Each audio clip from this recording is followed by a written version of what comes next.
Welcome to Photon Classes. Very good evening आप सभी लोगों को। हम जिस तरह से लाइफ प्रोसेस चैप्टर पढ़ रहे थे, तो अब हमें नेक्स्ट टॉपिक क्या पढ़ना था? ब्रीथिंग। सबसे पहले हम लोगों ने आप लोगों को इसमें रेस्पिरेशन पढ़ाया था। तो रेस्पिरेशन और ब्रीथिंग में आप लोग को डिफरेंस बताया गया था। तो रेस्पिरेशन जैसे केमिकल प्रोसेस होती है, तो ब्रीथिंग क्या होती है? आपकी फिजिकल प्रोसेस है। ब्रीथिंग कैसी है? आपकी फिजिकल प्रोसेस होती है। और इसमें क्या होता है? आपका एक्सचेंज ऑफ गैसेस होता है। क्या होता है? एक्सचेंज ऑफ गैसेस होता है। ये कैसी है? फिजिकल प्रोसेस है। और इसमें क्या होगा? Exchange of gas. अब इसे फिजिकल प्रोसेस इसलिए कह रहे हैं क्योंकि इसमें आपका क्या इन्वॉल्व होता है? लंग्स इन्वॉल्व होता है और आपकी मसल्स इन्वॉल्व होती हैं इस प्रोसेस को करवाने के लिए। दो टाइप की मसल्स इन्वॉल्व होती हैं, एक होती है इंटरनल कोस्टल मसल, दूसरी होती है एक्सटर्नल कोस्टल मसल। और आपका जो लंग सिचुएटेड होता है वो बिलो में आपके क्या प्रेजेंट होता है? डायाफ्राम। डायाफ्राम कैसे शेप का होता है? डोम शेप्ड का होता है। तो फिजिकल से इसलिए बोले क्योंकि इसमें क्या इन्वॉल्वमेंट है? मसल्स का इन्वॉल्वमेंट है, जो आपकी क्या करती हैं? कॉन्ट्रैक्ट और रिलैक्स करती हैं, जिसके थ्रू आपका क्या होता है? ब्रीथिंग होती है। और वहीं जहां हमने अभी रेस्पिरेशन पढ़ा था, तो उसमें क्या था? ये केमिकल प्रोसेस थी, क्योंकि उसमें क्या था? कार्बन डाइऑक्साइड, ग्लूकोज, इन सब का इन्वॉल्वमेंट है, इसलिए वो कैसी है? केमिकल प्रोसेस है। अब एक्सचेंज ऑफ गैसेस, तो कौन सी गैस का एक्सचेंज होता है? एक CO2 और O2। कार्बन डाइऑक्साइड का क्या होता है? एक्सहेलेशन होता है, ठीक है। इसका क्या होता है? और इसका क्या होता है? ऑक्सीजन का इनहेलेशन, ठीक है। अब हम देखेंगे कि ये प्रोसेस आपकी कैसे चल रही है, ठीक है। ब्रीथिंग की प्रोसेस आपकी कैसे हो रही है? तो ब्रीथिंग सबसे पहले क्या है? जैसा कि आप लोगों ने जाना, ये फिजिकल प्रोसेस है। कैसी ये? फिजिकल प्रोसेस है। अब ये कहाँ पे होती है? आपके लंग्स में होती है। अब लंग्स तक पहुंचने के लिए तो कुछ आपको पाथवे फॉलो करने होंगे। तो सबसे पहले जब हम इनहेलेशन करेंगे, तो सबसे पहले क्या आता है? आपके नॉस्ट्रल्स होते हैं, ठीक है। पहला पाथवे आपका क्या होगा? नोज होगा। नोज में क्या प्रेजेंट होते हैं? 2 होल्स प्रेजेंट होते हैं, जिसे क्या बोलते हैं? नॉस्ट्रल्स, ठीक है। तो नोज में क्या प्रेजेंट होते हैं? नॉस्ट्रल्स। अब एयर आपकी कहाँ पे गई? नॉस्ट्रल्स में गई। अब नॉस्ट्रल्स के पास क्या प्रेजेंट होता है? नेसल पैसेज प्रेजेंट होता है। क्या प्रेजेंट होता है? नेसल पैसेज, ठीक है। अब नेसल पैसेज में क्या प्रेजेंट होगी? नेसल कैविटी प्रेजेंट होगी, ठीक है। क्या प्रेजेंट होगी? नेसल कैविटी में। अब इस नेसल पैसेज में ही क्या होता है? आपके कुछ हेयर्स प्रेजेंट होते हैं और कुछ वैक्सी मटेरियल्स प्रेजेंट होते हैं, ठीक है। अब ये जो हेयर्स और वैक्सी मटेरियल्स होते हैं, वो क्या करते हैं? आपकी जो एयर है उसको क्या करते हैं? ह्यूमिफाइड करते हैं, ठीक है। तो एयर को क्या करेंगे? ह्यूमिडिफाइड करेंगे, फिल्टर करेंगे, जिससे आपके जितने भी डस्ट पार्टिकल हैं वो कहाँ ट्रैप हो जाए? आपके नेसल पैसेज में ही ट्रैप हो जाए, वो आपके अंदर लंग्स के साइड ना जा पाए, ठीक है। तो सबसे पहले एयर नोज में कैसे गई? नॉस्ट्रल के थ्रू गई, फिर उसके बाद नेसल पैसेज, नेसल कैविटी। अब जब नेसल कैविटी में जाएगी, तो फिर उसके बाद आपका एक कॉमन पाथवे था, ठीक है, जिसे हम क्या बोल रहे थे? फेरिंग्स बोल रहे थे। उसमें 2 पाइप होती है, एक विंड पाइप होती है और एक फूड पाइप होती है। फूड पाइप हमने किस में पढ़ी थी? डाइजेस्टिव सिस्टम में पढ़ी थी। यहाँ पे हमको फेरिंग्स के बाद आपका क्या आ जाता है? फेरिंग्स आपका क्या होता है? कॉमन पैसेज होता है, ठीक है। क्या होता है ये? कॉमन पैसेज होता है। किसका कॉमन पैसेज होता है? फूड एंड एयर का, ठीक है। अब हम जहां तक किसकी बात कर रहे हैं? रेस्पिरेशन की, तो हमें किसकी बात करनी पड़ेगी? विंड पाइप की। अब फेरिंग्स से नीचे आपका क्या लगा रहता है? लैरिंग्स लगा रहता है, जिसे हम क्या बोलते हैं? साउंड बॉक्स बोलते हैं, ठीक है। और क्या लैरिंग्स में क्या प्रेजेंट होगा? वोकल कॉर्ड प्रेजेंट होता है, जिसके थ्रू आपका साउंड प्रोड्यूस होता है, ठीक है। अब क्या हो गया? फेरिंग्स है, कॉमन पैसेज है, फूड भी प्रेजेंट आ सकता है उससे, और आपका एयर भी आ सकती है। तो अब आपका विंड पाइप में, ट्रैकिया में, जिसे हम क्या बोलते हैं? ट्रैकियल ट्यूब बोलते हैं, उसमें आपकी फूड ना एंटर कर सके, तो इसमें एक क्या प्रेजेंट होता है? फ्लैप लाइक स्ट्रक्चर प्रेजेंट होता है। क्या प्रेजेंट होता है? फ्लैप लाइक स्ट्रक्चर, जिसे हम क्या बोलते हैं? एपिग्लॉटिस। क्या बोलते हैं उसको हम? एपिग्लॉटिस बोलते हैं, जो किसके किसके थ्रू बना होता है? कार्टिलेजिनस टिश्यू से बना होता है, ठीक है। अब फेरिंग्स में क्या प्रेजेंट होगा? एपिग्लॉटिस प्रेजेंट होगा। क्या प्रेजेंट होगा? एपिग्लॉटिस, जो क्या करेगा, प्रिवेंट करेगा, फूड को इंटर नहीं होने देगा आपके ट्रैकियल ट्यूब में, ठीक है। ये क्या प्रिवेंट करता है, प्रिवेंट फूड एंट्री को, किसको प्रिवेंट करेगा, फूड एंट्री के। अब फेरिंग्स के बाद आपका एयर कहाँ गई, लैरिंग्स, और लैरिंग्स के बाद क्या आती है आपकी ट्रैकियल ट्यूब, ठीक है। अब ट्रैकियल ट्यूब आ गए। अब ये जो ट्रैकिया होती है, ठीक है, वो किससे बनी होती है, सी शेप्ड इनकम्प्लीट रिंग से बनी होती है। जो ट्यूब होती है वो काफी थिन होती है, हॉलो ट्यूब होती है, वो किससे बनी होती है, सी शेप्ड इनकम्प्लीट रिंग से बनी होती है। अब ये सी शेप्ड इनकम्प्लीट रिंग से इसलिए बनी होती है क्योंकि ये काफी थिन है, तो ये आपस में कोलैप्स ना कर जाए, कोलैप्सिंग से प्रिवेंट करने के लिए ये किससे बनी होती है, थिन होती है, और ये सी शेप रिंग से बनी होती है, ठीक है। सी शेप्ड होगी और कैसी होगी, इनकम्प्लीट होगी, ठीक है। कैसे रिंग है ये, इनकम्प्लीट रिंग से ये आपकी ट्रैकियल ट्यूब का फॉर्मेशन होता है। अब यहाँ पे आ गए हमारी एयर, कहाँ आ गई, नोज से नॉस्ट्रल, नेसल पैचेस, नेसल कैविटी, फेरिंग्स, उसके बाद लैरिंग्स, लैरिंग्स के बाद आपका कहाँ आ गया, ट्रैकियल ट्यूब। अब ट्रैकियल ट्यूब से ही क्या हो जाता है, डिवीजन हो जाता है। क्या हो जाता है, जैसे ट्री की ब्रांचिंग होती है वैसे ही ट्रैकियल ट्यूब से सब डिवीजन हो जाता है। तो ये कौन से किस में जाता है, आपके ब्रोंकाई में। जैसे ट्री की ब्रांचेस होती हैं तो उसे हम ब्रांचेस बोलते हैं ट्री को, और यहाँ पे क्या वर्ड यूज करते हैं, ब्रोंकाई, ठीक है। फिर ब्रोंकाई जो फर्दर आगे डिवाइड होता है वो किसमें होता है, ब्रोंकियोल में, किसमें होता है, ब्रोंकियोल में। अब यही ब्रोंकियोल प्राइमरी, सेकेंडरी, टर्शरी, अब ये सारा डिवीजन किसके अंदर चल रहा है, आपके लंग्स के अंदर चल रहा है। किसके अंदर चल रहा है, लंग्स के अंदर, ठीक है। लंग्स के अंदर ये किसमें, प्राइमरी ब्रोंकियोल, सेकेंडरी ब्रोंकियोल और टर्शरी में डिवाइड होता है, ठीक है। प्राइमरी, सेकेंडरी और टर्शरी। फिर उसके बाद आपका क्या आता है, बैलून लाइक स्ट्रक्चर, जिसे हम क्या बोलते हैं, एल्वोलाई बोलते हैं। क्या बोलते हैं, एल्वोलाई, ठीक है। बैलून लाइक स्ट्रक्चर होता है जिसे हम क्या बोलते हैं, एल्वोलाई। अब ये सब चीजें कहाँ आपकी प्रेजेंट है, लंग्स के अंदर प्रेजेंट है, ठीक है। जो आपकी ब्रोंकियोल से लेके आपकी एल्वोलाई, ये सब कहाँ प्रेजेंट है, आपके लंग्स के अंदर। अब जो आपकी एल्वोलाई होती है ये आपकी बैलून लाइक स्ट्रक्चर है, इसे एल्वोलाई सैक भी बोलते हैं। यहीं पे आपका मेजर एक्सचेंज ऑफ गैसेस होता है। अगर आपसे पूछा जाए कि एक्सचेंज ऑफ गैसेस कहाँ होता है या site of exchange of gases क्या है, तो आप क्या बताएंगे, एल्वोलाई है, ठीक है। तो एल्वोलाई क्या है, साइट ऑफ एक्सचेंज गैसेस, ठीक है। तो यहां पे आपकी क्या होती है, गैस एक्सचेंज होती है।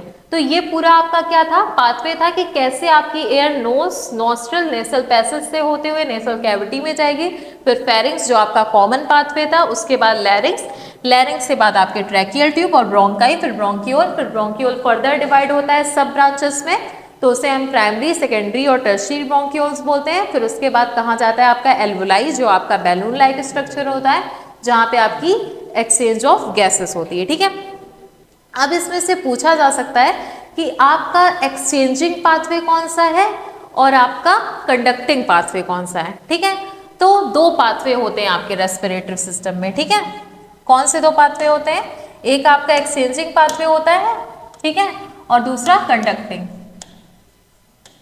तो अगर कोई पूछे कि कंडक्टिंग पाथवे कहाँ से कहाँ तक होता है और एक्सचेंजिंग पाथवे क्या होता है, कंडक्टिव पाथवे जहां पे आपकी चीजें मूवमेंट हो रही है, ठीक है। कंडक्शन मतलब क्या होता है, मूवमेंट होना, फ्लो होना।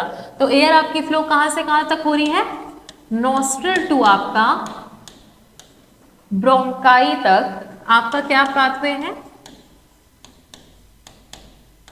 या ब्रोंकियोल तक आपका कौन सा पाथवे होता है, कंडक्टिंग पाथवे। और दूसरा क्या होता है, एक्सचेंजिंग पाथवे। एक्सचेंजिंग पाथवे आपका कौन सा है, ओनली एल्वोलाई, ठीक है। एल्वोलाई क्या है, आपका एक्सचेंजिंग पाथवे है जहां पे केवल क्या होता है, गैस का एक्सचेंज होता है। और कंडक्टिंग मतलब कहां से आपका एयर फ्लो हो रही है, नॉस्ट्रल टू आपका ब्रोंकियोल्स, ठीक है। तो आपका जैसे लंग्स स्ट्रक्चर है, तो हम लंग्स का थोड़ा सा स्ट्रक्चर देख लेते हैं कि आपका स्ट्रक्चर में क्या क्या प्रेजेंट होता है। हम यहाँ से आपका बना रहे हैं जहाँ पे क्या प्रेजेंट है, ये ट्रैकियल ट्यूब है और ये कैसी होती है, शी शेप्ड इनकम्प्लीट रिंग इस तरह से इसमें बनी होती है ट्रैकियल ट्यूब। ठीक है, ये आपकी क्या थी, ट्रैकिया है, ट्रैकिया ट्यूब है जिसे हम क्या बोलते हैं, विंड पाइप भी बोलते हैं। और ये किससे बनी होती है, सी शेप्ड इनकम्प्लीट रिंग। ठीक है, यहां तक आप लोग को समझ में आया।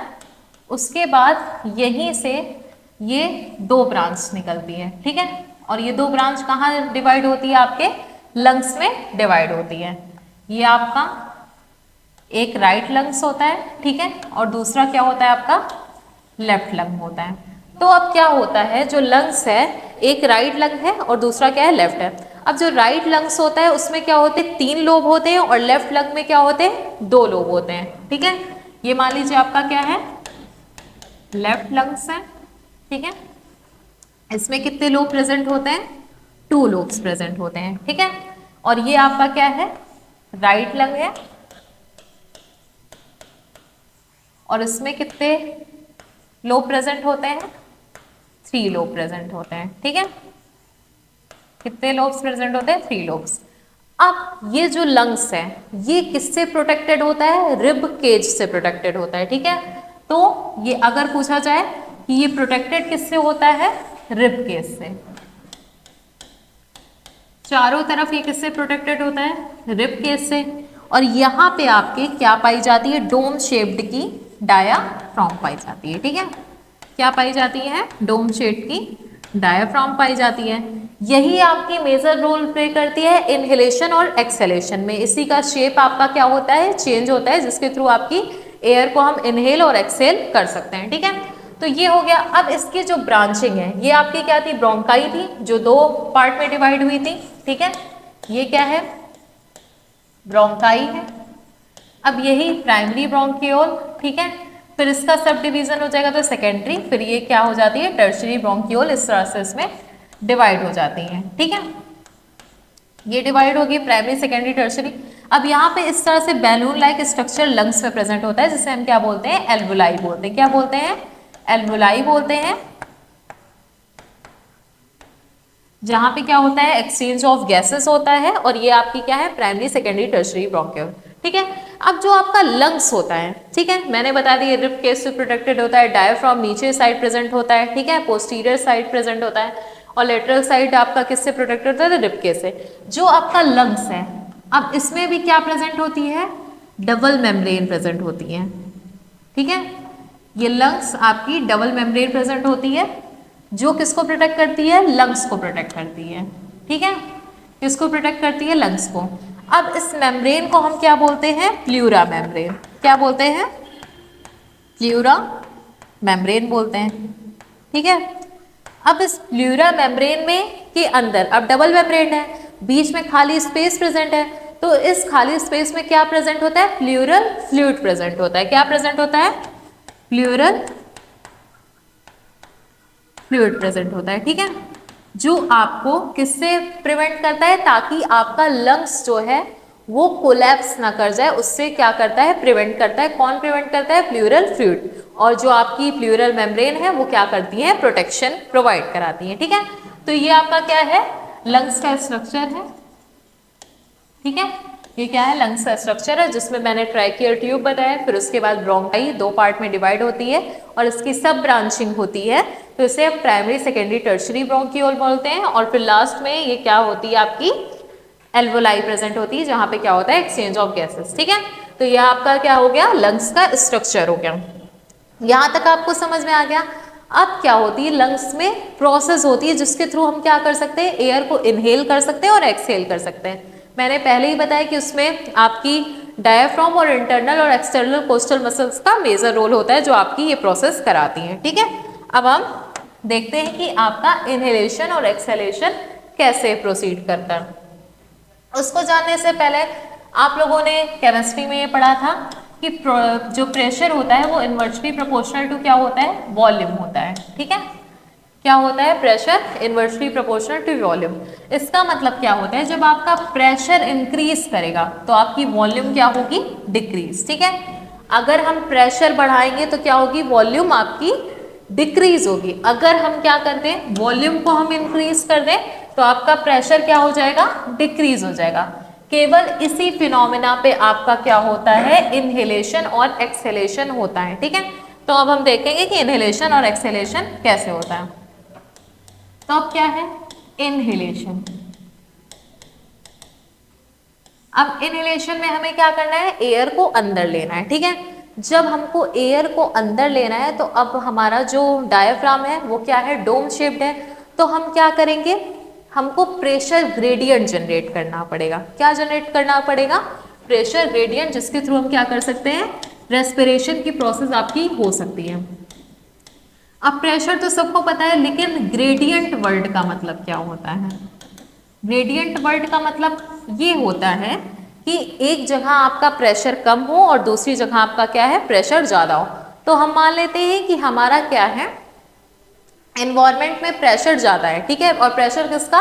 ऑक्सीजन एयर का प्रेशर। और वो हमेशा जो ग्रेडियंट है वो ट्रेवल कहाँ से करेगा? ज़्यादा से कम की साइड। और जो हमारा इनसाइड द लंग्स है वो क्या है? प्रेशर कम है। तो वो बाहर से एयर क्या ले आनी है? हमको अंदर ले आनी है। ठीक है, तो हम क्या मान रहे हैं कि हमारा इनसाइड लंग्स प्रेशर क्या है? कम है। ठीक है, जब प्रेशर कम होगा तो वॉल्यूम क्या होगी? ज्यादा होगी। ठीक है, वॉल्यूम ज्यादा होगी। किसकी वॉल्यूम ज्यादा होगी? लंग्स की। ठीक है, अब जब लंग्स की वॉल्यूम ज्यादा होगी तो आपका जो डोम शेप का था, नॉर्मल शेप आपका क्या था? डोम शेप का था डायफ्राम, वो क्या हो जाएगा? फ्लैटेंड हो जाएगा। ठीक है, डायफ्राम क्या हो जाएगा आपका? फ्लैटेंड हो जाएगा। ठीक है, जिससे आपका क्या करेगा? वॉल्यूम इंक्रीज करेगा। और इंटरनल कोस्टल मसल्स भी क्या हो जाएंगी? आपकी आउटवर्ड हो जाएंगी और अपवर्ड हो जाएंगी, जिससे आपका क्या हो सके? लंग्स की वॉल्यूम इंक्रीज हो सके। ठीक है, इंटरनल कोस्टल मसल्स भी इसमें मेजर रोल प्ले करती हैं। तो वो क्या होंगी? आउटवर्ड होंगी। ठीक है, और फॉरवर्ड। अब इन सब चीजों से आपका क्या हो गया? वॉल्यूम इंक्रीज हो गया, तो मतलब लंग्स में प्रेशर डिक्रीज हो गया। तो जितनी भी सराउंडिंग में आपकी ऑक्सीजन है वो कहाँ आ जाएगी? आपके लंग्स के अंदर आ जाएगी। तो इस प्रोसेस को हम क्या बोलते हैं? इनहेलेशन। ठीक है, तो आपका क्या हुआ? प्रेशर इनसाइड क्या है? लंग्स कम है। ठीक है, और वॉल्यूम ज्यादा है, और आपकी जो वॉल्यूम है वो इंक्रीज है, जिससे आपका जो डोम शेप का डायफ्राम था वो क्या हो गया है? फ्लैटेंड हो गया है। तो इस केस में आपका क्या होगा? एयर इनहेल हो जाएगी। इसका जस्ट अपोजिट होता है किसमें? एक्सहेलेशन में। ठीक है, अब हम क्या बताएंगे कि एक्सहेलेशन में एयर कैसे बाहर निकलती है। ठीक है, तो अब हमें क्या जानना है? एक्सहेलेशन। ठीक है, एक्सहेलेशन में क्या होना चाहिए? जैसे वहां पे क्या था कि प्रेशर आपका इन्वायरमेंट का ज्यादा था, सराउंडिंग का ज्यादा था, और लंग्स का इनसाइड का कम था। अब हमको क्या करना है? एयर को बाहर भेजना है। तो एयर आपकी कार्बन डाइऑक्साइड हमको जैसे बाहर भेजना है तो कैसे जाएगी? अब हमको क्या करना पड़ेगा? Inside lungs. ठीक है, इनसाइड लंग्स प्रेशर को कैसे करना पड़ेगा? इंक्रीज करना पड़ेगा। ठीक है, क्या करना पड़ेगा? इंक्रीज करना पड़ेगा। अब ये इंक्रीज कैसे होगा? जब आपका क्या होगा? वॉल्यूम डिक्रीज होगा। क्या होगा? वॉल्यूम डिक्रीज होगा। अब वॉल्यूम डिक्रीज कैसे होगा? जब हम क्या करेंगे? जो हमारा इंक्रीज हुआ था, मसल आपकी क्या करी थी? एकदम कॉन्ट्रैक्ट हो गई थी, जिससे आपका एक्सपेंड हुआ था लंग्स का वॉल्यूम, वो आफ्टर क्या होगी? रिलैक्स होगी और अपने नॉर्मल शेप में जाएगी। ठीक है, तो वॉल्यूम डिक्रीज कैसे होगा? कि जो आपकी डायफ्राम था वो अगेन किस शेप में आएगा? अगेन डोम शेप में आएगा। ठीक है, और जितनी मसल क्या हुई थी, मसल में जितना कॉन्ट्रैक्शन हुआ था वो क्या हो जाएगा, रिलैक्स होगा और वापस में कैसा आएगा, इनवर्ड आएगा। ठीक है, मसल क्या हो जाएंगी, रिलैक्स्ड हो जाएंगी और क्या होगा, इनवर्ड। सारी मसल्स आ जाएगी। एक्सटर्नल कोस्टल मसल्स का इसमें रोल होता है, तो इसमें जैसे इंटरनल कोस्टल मसल उसमें क्या कर रही थी, कॉन्ट्रैक्ट कर रही थी, तो इसमें क्या हो जाएंगी आपकी, रिलैक्स हो जाएंगी। और आपका लंग्स का क्या हो जाएगा, वॉल्यूम जो आपका इंक्रीज हुआ था वो क्या हो जाएगा, डिक्रीज हो जाएगा, नॉर्मल शेप में आ जाएगा। और आपकी एयर कहाँ चली जाएगी, आउटसाइड द लंग्स। ठीक है, तो ये आपकी कैसी प्रोसेस हो गई, एक्सेलेशन। ठीक है, तो आपको इनहेलेशन और एक्सेलेशन में डिफरेंस भी आ सकता है। और आपका ये जो पाथवे है, ठीक है, नॉस्ट्रल से लेके आपका कहाँ तक, एक्सचेंजिंग पाथवे तक। एक्सचेंजिंग पाथवे आपका क्या था, एल्वोलाई तक। तो आपको ये सारी चीजें तैयार करनी होगी। ठीक है, तो सबसे पहले हमने रेस्पिरेशन पढ़ा और फिर उसके बाद ब्रीथिंग। रेस्पिरेशन और ब्रीथिंग में आप लोगों को डिफरेंस समझ में आ गया होगा। अब हमारा जो नेक्स्ट टॉपिक रहेगा वो आपका सर्कुलेटरी सिस्टम रहेगा। ठीक है, उसे हम नेक्स्ट लेक्चर में करेंगे।